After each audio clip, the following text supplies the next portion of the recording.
ಆತ್ಮೀಯರೇ ನಮಸ್ಕಾರ.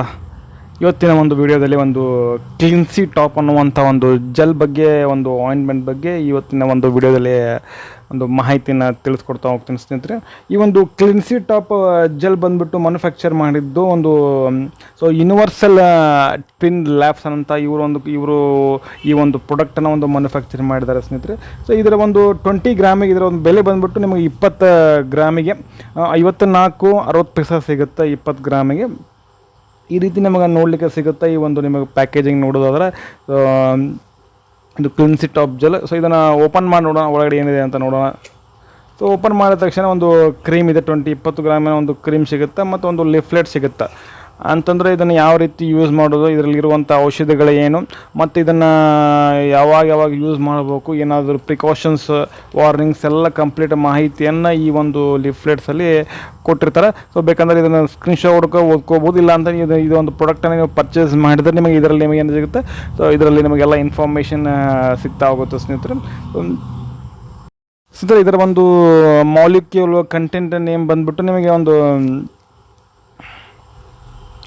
clindamycin phosphate equivalent to clindamycin 1% of weight by weight. ಪ್ರಿಸರ್ವೇಟಿವ್ನ ಆ್ಯಡ್ ಮಾಡಿದ್ದಾರೆ. ಯಾವ್ಯಾವ ಸೋಡಿಯಂ ಮಿಥಲ್ ಪ್ಯಾರಾಬಿನ್ 0.11% ಮತ್ತು ಸೋಡಿಯಂ ಪ್ರೊಪೈಲ್ ಪ್ಯಾರಾಬಿನ್ ಅಂತ ಆ್ಯಡ್ ಮಾಡಿದ್ದಾರೆ. ಜೆಲ್ ಬೇಸ್ ಇರುತ್ತೆ. ಕಲರ್ ಬಂದುಬಿಟ್ಟು red oxide of iron and titanium dioxide for external use only ಸ್ನೇಹಿತರೆ. ಇದರ ಒಂದು ಮೇನ್ಲಿ ಅಂದರೆ ಕ್ಲಿಂಡಾಮೈಸಿನ್ ಯಾವ ಒಂದು ಕೆಟಗರಿಲಿ ಬರುತ್ತೆ ಅಂತಂದರೆ ಈ ಒಂದು ಆ್ಯಂಟಿಬಯೋಟಿಕ್ ಕೆಟಗರಿಲಿ ಅಂತ ನಿಮಗೆ ಆ್ಯಂಟಿಬಯೋಟಿಕ್ಕಾಗಿ ಕೆಲಸ ಮಾಡುತ್ತೆ ಈ ಒಂದು ಕ್ಲಿಂಡಾಮೈಸಿನ್ ಬಂದುಬಿಟ್ಟು. ಡೈರೆಕ್ಷನ್ ಮುಂದೆ ಹೇಳ್ತಾ ಹೋಗ್ತೀನಿ, ಇದೆಲ್ಲ ಮುಂದೆ ಹೇಳ್ತೀನಿ ನಿಮಗೆ. ಈ ರೀತಿ ಇದು ಪ್ಯಾಕೇಜಿಂಗ್ ಮತ್ತು ಇದು ಮೇನ್ಲಿ ಇದಕ್ಕೆಲ್ಲ ಯೂಸ್ ಮಾಡ್ತಾರೆ ಅಂತಂದರೆ ಈ ಒಂದು ಕ್ಲಿಂಡಾಮೈಸಿನ್ ಅನ್ನುವಂಥ ಒಂದು ಕ್ರೀಮ್ ಬಂದುಬಿಟ್ಟು ಆಕ್ನಿಗೆ, ಪಿಂಪಲ್ಸಿಗೆ ಮತ್ತು ಏನಾದರೂ ಬ್ಯಾಕ್ಟೀರಿಯಲ್ ಇನ್ಫೆಕ್ಷನ್ ಆದಾಗ, ಆಕ್ನಿ ಆಗಿರ್ಬೋದು, ಪಿಂಪಲ್ಸು ಮತ್ತು ಬ್ಯಾಕ್ಟೀರಿಯಲ್ ಸ್ಕಿನ್ ಇನ್ಫೆಕ್ಷನು, ಒಂದು ಗುಳ್ಳೆಗಳಂತಾರೆ ಮತ್ತು ಮೊಡವೆಗಳಂತಾರೆ. ಆ ಒಂದು ಯೂಸಕ್ಕೆ ಏನಾಗುತ್ತೆ, ಈ ಒಂದು ಕ್ರೀಮ್ ನಿಮಗೆ ಯೂಸ್ ಆಗ್ತಾ ಹೋಗುತ್ತೆ ಸ್ನೇಹಿತರೆ. ಈ ಒಂದು ಕ್ರೀಮ್ ನಿಮಗೆ ಮತ್ತು ಇದನ್ನು ಒಂದು ಏನಂತಂದರೆ ಇದರ ಒಂದು ಯಾವ ರೀತಿ ಇದನ್ನು ಯೂಸ್ ಮಾಡ್ತಾರೆ ಅಂತ ನೋಡಿದ್ರೆ ಸ್ನೇಹಿತರೆ, ಮೊದಲಿಗೆ ಏನು ಮಾಡ್ಬೇಕು, ಈ ಒಂದು ಕ್ರೀಮನ್ನು ಏನು ಮಾಡ್ಬೇಕು ನೀವು ಚೆನ್ನಾಗಿ ಅಂದರೆ ಎಲ್ಲಿ ಯಾವ ಒಂದು ಮುಖದಲ್ಲಿ ಆಗಿರ್ತದಲ್ಲ ಗುಳ್ಳೆಗಳು, ಅದನ್ನು ಚೆನ್ನಾಗಿ ವಾಶ್ ಮಾಡ್ಕೋಬೇಕು. ಮತ್ತು ಯಾವುದೋ ಒಂದು ಮೈಲ್ಡ್ ಸೋಪ್, ಯಾವುದೇ ಸ್ಟ್ರಾಂಗ್ ಇರುವಂಥ ಸೋಪ್ ಅಂತಲ್ಲ, ಒಂದು ಮೈಲ್ಡ್ ಸೋಪ್ ತೊಗೊಂಡು ವಾಶ್ ಮಾಡ್ಕೋಬೇಕಾಗತ್ತೆ ಫೇಸನ್ನು ವಾಶ್ ಮಾಡ್ಕೊಂಡು ನಂತರ ಏನು ಮಾಡ್ಬೇಕಂದ್ರೆ ಅದನ್ನು ಒಂದು ಡ್ರೈ ಫೇಸ್ ಅಂದರೆ ಅದನ್ನು ವಾಶ್ ಮಾಡ್ಕೊಂಡು ಡ್ರೈ ಆಗ್ಲಿಕ್ಕೆ ಬಿಡಬೇಕಾಗತ್ತೆ. ನೆಕ್ಸ್ಟ್ ಟವಲ್ಲೇ ಕ್ಲೀನ್ ಮಾಡಬೇಕಾಗತ್ತೆ. ಇನ್ ಕೇಸ್ ನಿಮ್ಮ ಮೊದಲು ಏನಾದರೂ ನೀವು ಪಿಂಪಲ್ ಆಗ್ತಾ ಇದ್ರೆ, ಮುಖದಲ್ಲಿ ಏನಾದರೂ ಪಿಂಪಲ್ ಇತ್ತಂದ್ರೆ ಅದನ್ನ ಏನು ಮಾಡೋದಂದ್ರೆ ಹಿಚ್ಕೊಲಿಕ್ಕೆ ಹೋಗ್ಬಾರ್ದು. ಅಂದರೆ ಅದು ಮೊಡವೆಗಳ ಅಂದರೆ ಕಿವು ಇರ್ತಾವಲ್ಲ, ಅದನ್ನು ಏನು ಮಾಡ್ಲಿಕ್ಕೆ ಹೋಗ್ಬಾರ್ದು, ಹಾಗೆ ಇಡಬೇಕಾಗತ್ತೆ. ನೀವು ಇನ್ ಕೇಸ್ ನೀವು ಅದನ್ನು ಏನಾದರೂ ನೀವು ಸ್ಕ್ವೀಸ್ ಮಾಡಿದರೆ ಅಥವಾ ಪ್ರಿಕ್ ಮಾಡಿದ್ರೆ ಏನಾಗುತ್ತೆ, ಅದು ಸ್ಪ್ರೆಡ್ ಆಗ್ಬಿಡ್ತದೆ.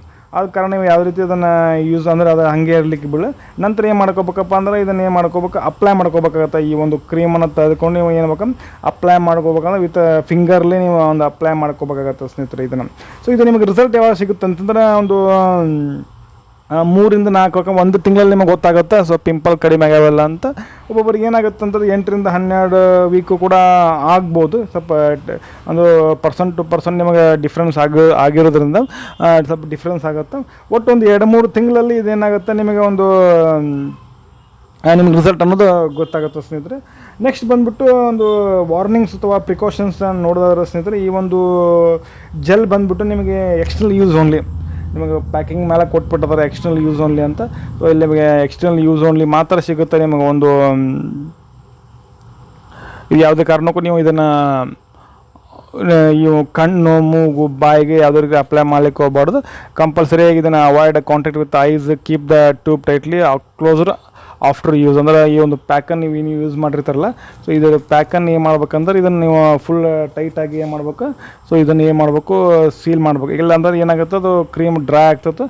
ಮತ್ತು ಯಾವುದೇ ರೀತಿ ನಿಮಗೆ ಸೈಡ್ ಎಫೆಕ್ಟ್ ಕೂಡ ಆಗ್ಬೋದು ಅಂತ ಹೇಳ್ತಾ ಕಂಪಲ್ಸರಿಯಾಗಿ ಇದನ್ನು ಕ್ಲೋಸ್ ಮಾಡ್ಬೇಕು ಟೈಟಾಗಿ. ನೆಕ್ಸ್ಟ್ ಬಂದುಬಿಟ್ಟು ಒಂದು ಏನಾದರೂ ನಿಮಗೆ ಇದು ಅಪ್ಲೈ ಮಾಡ್ಕೊಂಡಾದ್ಮೇಲೆ ಏನಾದರೂ ನಿಮಗೆ ಇರಿಟೇಷನ್ ಅನ್ನಿಸ್ತಾಕುಂಟು, ಮತ್ತು ಏನಾದರೂ ಸ್ವಲ್ಪ ಇಚ್ಚಿಂಗ್ ಅನ್ಸಾಕುಂಟು, ಬರ್ನಿಂಗ್ ಸೆನ್ಸೇಷನ್ ಆತಂದ್ರೆ ಇದನ್ನು ನೀವು ಏನು ಮಾಡ್ಬೇಕಂದ್ರೆ ಅಲ್ಲಿಗೆ ಸ್ಟಾಪ್ ಮಾಡಬೇಕಾಗತ್ತೆ ಈ ಒಂದು ಕ್ರೀಮನ್ನು. ನೆಕ್ಸ್ಟ್ ಏನು ಮಾಡೋದು, ಡಾಕ್ಟ್ರಿಗೆ ನೀವು ಕನ್ಸಲ್ಟ್ ಮಾಡಬೇಕಾಗತ್ತೆ ಸ್ನೇಹಿತರೆ. ಈಗ ಗೊತ್ತಾಯಿತು ಇದನ್ನು ಯಾವ ರೀತಿ ಅಪ್ಲೈ ಮಾಡ್ಕೋದು ಮತ್ತು ಇದರ ಯೂಸಸ್ ಏನು ಮತ್ತು ಇದರಿಂದ ಆಗುವಂಥ ಪ್ರಯೋಜನ ಗೊತ್ತಾಗ್ತಂದ್ರೆ ಇವಾಗ ಇದನ್ನು ಒಂದು ಸ್ಟೋರೇಜ್ ಕಂಡೀಷನನ್ನು ನೋಡೋದಾದ್ರೆ ಈ ಒಂದು ಸ್ಟೋರೇಜ್ ಕಂಡೀಷನ್ ಅಂತಂದರೆ ಇದನ್ನು ಒಂದು ಎಲ್ಲಿ ಬೇಕಾದ್ರೆ ಇಡಂಗಿಲ್ಲ ಸ್ನೇಹಿತರೆ. ಇದನ್ನು 25 ಡಿಗ್ರಿ ಸೆಲ್ಸಿಯಸ್ ಒಳಗಡೆ ಈ ಒಂದು ಕ್ರೀಮನ್ನು ನೀವು ಇಡಬೇಕಾಗತ್ತೆ. ನೆಕ್ಸ್ಟ್ ಬಂದುಬಿಟ್ಟು ಇದನ್ನು keep away from the children, ಮಕ್ಕಳನ್ನು ದೂರ ಇಟ್ಟರೆ ಈ ಒಂದು ಕ್ರೀಮ್ ನಿಮಗೆ ಒಂದು ಬೆಸ್ಟ್ ಅಂತ ಹೇಳ್ತೀನಿ. ಮತ್ತು ಒಟ್ಟಾರೆಯಾಗಿ ಈ ಒಂದು ಕ್ರೀಮ್ ಬಗ್ಗೆ ಮಾಹಿತಿ ಅಂದರೆ ನಿಮಗೆ ತಿಳಿಸ್ಕೊಡೋದ್ರೆ ಸಿಗ್ತಾನೆ. ಇದೊಂದು ಕೂಡ ಒಂದು ಒಳ್ಳೆಯ ಕ್ರೀಮು. ನಿಮಗೆ ಇದು ಕಡಿಮೆ ರೇಟಿಗೆ 54 ರೂಪಾಯಲ್ಲಿ ಸಿಗುತ್ತೆ ಈ ಒಂದು ಕ್ರೀಮ್ ಬಂದುಬಿಟ್ಟು ನಿಮಗೆ. ಸೊ ಇದನ್ನು ಕೂಡ ನೀವು ಯೂಸ್ ಮಾಡ್ಕೋಬೋದು. ಪಿಂಪಲ್, ಮೊಡವೆ, ಸ್ಕಿನ್ ಇನ್ಫೆಕ್ಷನ್, ಬ್ಯಾಕ್ಟೀರಿಯಲ್ ಇನ್ಫೆಕ್ಷನ್ ಆದರೆ ಈ ಒಂದು ಕ್ರೀಮನ್ನು ನೀವು ಯೂಸ್ ಮಾಡ್ಕೋಬೋದು. ಸೊ ಇದಾಗಿತ್ತು ಇವತ್ತಿನ ಒಂದು ವಿಡಿಯೋ. ಈ ಒಂದು ವಿಡಿಯೋ ನಮಗೆ ಹೆಂಗೆ ಅನ್ನಿಸ್ತು ಅಂತ ಕಮೆಂಟ್ ಮಾಡಿ. ಏನಾದ್ರು ಡೌಟ್ಗಳಿದ್ರೆ ಮಾಹಿತಿ ಬೇಕಂತಂದ್ರೆ ಕಮೆಂಟ್ ಬಾಕ್ಸಲ್ಲಿ ಕಮೆಂಟ್ ಮಾಡಿ ಅಂತ ಹೇಳ್ತಾ, ಈ ಒಂದು ವಿಡಿಯೋ ನಮಗೆ ಇಷ್ಟ ಆಕೊಂತಿತ್ತಂದ್ರೆ ಒಂದು ಲೈಕ್ ಮಾಡಿ. ಯಾರೆಲ್ಲ ಫಸ್ಟ್ ಟೈಮ್ ನೋಡೋಕೊಂತೀರಿ ಅಂತ ಸಬ್ಸ್ಕ್ರೈಬ್ ಮಾಡ್ಕೊಳ್ರಿ ಅಂತ ಹೇಳ್ತಾ ಮತ್ತೊಂದು ವಿಡಿಯೋದಲ್ಲಿ ಮತ್ತೆ ಸಿಗ್ತೀನಿ. ಅಲ್ಲಿವರೆಗೂ bye bye. Thanks for watching. ಸರ್ವೇ ಜನ ಸುಖಿನೋ ಭವಂತು.